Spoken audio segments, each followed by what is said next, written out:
쌤이에요. 부산대가 변경된 전형이 공지가 된 이후에 자소서에 대한 문의가 많아서요. 몇 가지 팁을 알려드리고자 영상을 제작하게 되었습니다. 우선 자기소개서 항목을 한번 봐야겠죠. 부산대는 최근 5년 내내 이 두 가지 항목으로만 자기소개서를 제출하도록 했어요. 그래서 지원 동기 및 장래 희망, 그리고 두 번째는 최근 경험한 활동 중에서 가장 흥미로웠던 사례를 작성을 하고 그때 느낀 점을 구체적으로 작성을 하는 걸 제시를 하였는데요. 올해는 1단계가 서류평가로 변경이 되면서 어떻게 항목이 총 6가지로 증가하였습니다. 하지만 문항별로 작성해야 하는 글자 수는 작년과 다름없이 똑같이 각 500자 이내로 동일한데요. 그러다 보니 전년도까지는 총 1000자 이내가 작성을 하면 됐지만 올해는 총 3000자 이내로 작성을 해야 한다는 차이점이 있습니다. 그리고 기존 자소서와 문항들을 비교를 해보면 1번이 지원 동기와 장래 희망이었어요. 이 6개의 항목 중에서 뭐와 관련이 있을까요? 살펴보면 어떤 문제? 쓰라고 하는 문항에 작성된 단어 단어들은 좀 바뀌었지만 결과적으로 내포하고 있는 내용들은 자신의 진로와 관련된 내용을 적게끔 했죠. 이는 결국에 1번의 지원 동기나 장래 희망과 연계된 활동이 아닌가 싶어요. 그래서 전년도에 1번에 있던 항목이 6번과 유사하다라고 볼 수 있고요.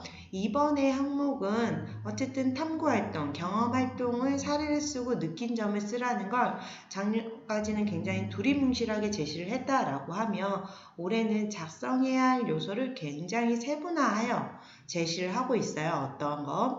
2번. 동일한 번호의 2번에서 굉장히 이것들은 작성을 해줘. 아니면 이거에 대한 활동들을 좀 적어줘. 라고 하는 부분이 2번과 유사하다라고 보시면 될 것 같습니다. 그리고 그 외의 문항들을 한번 살펴보도록 하겠습니다. 6개의 항목을 과연 나는 어떻게 작성을 해야 할까? 그리고 이 항목들 중에서 기존의 타 기관들이나 아니면 기존 자소서들에서 좀 차이점이 있는 문항들이 뭐가 있을까요? 그리고 이번에 지필평가가 삭제가 되면서 이 지필평가를 대신할 수 있는 문항은 없을까요? 있죠.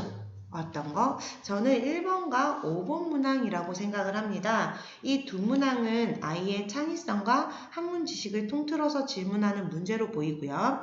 지필평가를 보지 못했기 때문에 여기에서 1차적으로 파악할 수 있는 문항을 제시한 건 아닐까 그렇게 판단이 됩니다. 그래서 1번 문항을 살펴보면 1번은 자신이 탐구한 경험을 토대로 사람, 꽃, 에너지 이 3가지 단어와 관련된 생각을 다양한 의문을 적고 이 중에 특정 한 가지를 선정을 하고요. 이 문제를 해결하기 위한 핵심 아이디어를 적어보는 거예요. 단 이 3가지를 작성할 경우 3가지 단어를 모두 사용을 해야 한다. 이것이 포인트입니다.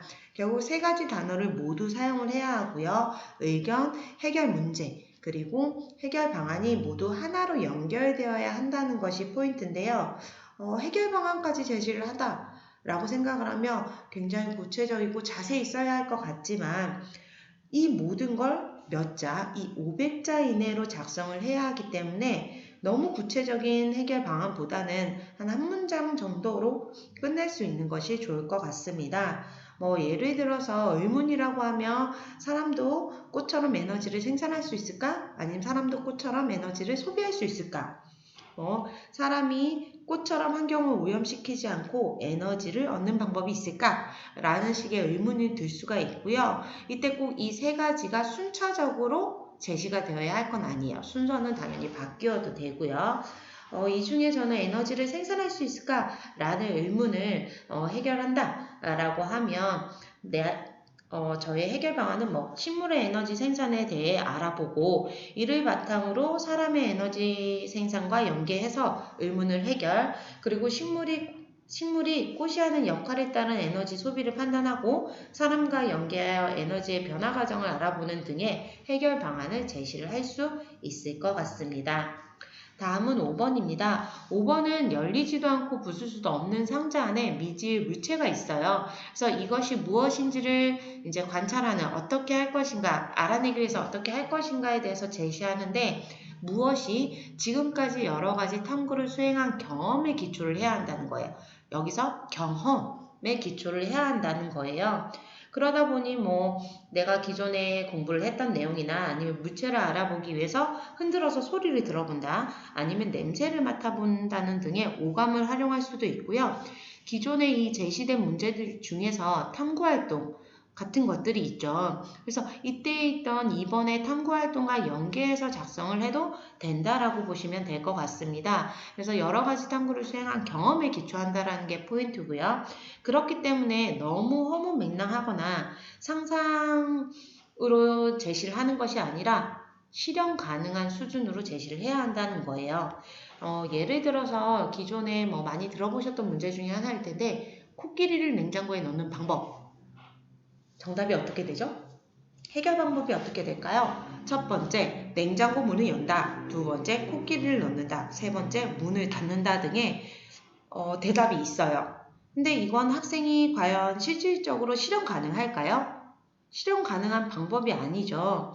여기서는 실현 가능한 수준이어야 하고요. 뭐 이때 밀도나 비중 등도 활용할 수 있겠죠. 그래서 과학적 요소나 수학적 요소 혹은 모감 등을 활용할 수 있고요. 그 예를 들어서 뭐 이 상자를 물에 넣어본다.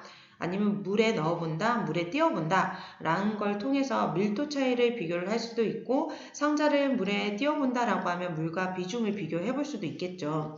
만약 상자에 이제 열리지도 않고 부술 수는 없지만 틈이 있을 수는 있어요. 그죠? 그래서 그 틈 사이로 물이 들어갈 경우가 생긴다면 상자 내부의 변화를 확인해 볼 수도 있겠죠. 예를 들어 그 안에 있는 물체가 설탕이나 뭐 소금처럼 물에 녹는 가루여서 물이 흡수되면서 녹잖아요. 그랬을 경우 이 녹은 설탕물이나 소금물이 다시 상자에 스며들고, 그렇게 되면 바깥으로 나오게 돼서 그걸 맛볼 수가 있을 거예요. 그랬을 때 맛을 봤을 때 설탕은 달고, 달면 설탕, 아 얘가 짜다 그러면 소금이라고 유추를 해볼 수도 있겠죠. 그리고 예를 들어서 생물이 있어요, 안에. 그러면 물이 들어간 경우에 생물이 숨을 쉬기 위해서 움직이거나 소리를 낼 수도 있겠죠. 그래서 그 소리나 움직임으로 미지의 물체를 유추해 볼 수 있는 활동도 가능할 것 같습니다. 결국엔 누가 보아도 이 자기소개서의 6개의 항목 중에 이 두 가지가 가장 학생을 자기를 어필할 수 있고 나의 창의성이나 문제 해결 능력을 보여줄 수 있을 거예요. 지식이나. 그렇기 때문에 이 두 가지에 집중을 하는 경우가 많은데요. 나머지 4가지도 당연히 이 각 500자 이내에 굉장히 성실하게, 그리고 짧은 내용 안에 간결하게, 그리고 하나의 연결고리가 있게 작성을 해야 하는 게 중요합니다. 그리고 꼭 작성을 모두 하고 수정을 한 후에 해봐야 할 게 소리내서 읽어보는 거예요. 내가 소리내서 직접 읽어보다 보면 문맥상 맞지 않거나 아니면 말이 되지 않거나, 그리고 이거 내 거가 아닌 것 같거나, 그리고 이 자기소개서를 통해서 결국엔 나를 피하라는 거잖아요. 다른 사람이 봤을 때 나를 판단하는데 너무 평이하거나 이렇게 들릴 수가 있어요. 말을 하다 보면 내가 듣게 되니까. 그래서 꼭 구두로 소리내서 읽어보는 활동을 병행해서 아이가 마지막에 읽어봤을 때도 문제가 없을 것 같다, 문맥상으로도 이상하지 않다 라고 하시면 좋을 것 같습니다. 이 점 기억해서 꼭 자기소개서 잘 작성을 했으면 좋겠습니다. 감사합니다.